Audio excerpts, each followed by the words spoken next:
Miexi x-xogħol fuq it-tliet torq residenzjali biswit il-proġett tas-Central Link. Għal dan il-Kap Eżekuttiv ta' Infrastruttura Malta Fredrick Azzopardi ma' News hekk kif spjega l-it-tliet tal-bini mill-ġdid ta' Triq Ferdinandu Inglott, Triq Oliver Agius u Triq Tumas Chetcuti.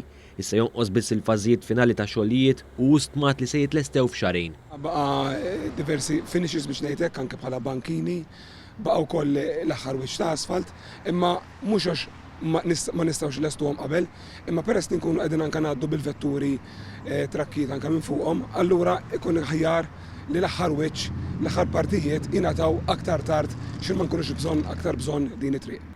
Fl-istess toroq Infrastruttura Malta qed tagħmel ukoll parti mill-korsija ġdida għar-roti u l-Miexi.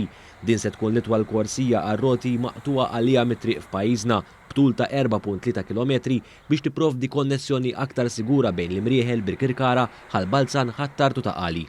Ir-riġenerazzjoni ta' dawn it-toroq residenzjali hija biss parti żgħira mill-proġett kollu tas-Central Link li mistenni jkun lest sa' Settembru li ġej. Aħna qed nanteċipaw li kif anke ħabbarna sena l-oħra dan huwa proġett ta' madwar sena u nofs, allura qegħdin naraw li qisu lejn Settembru ta' din is-sena dan il-proġett ikun lest.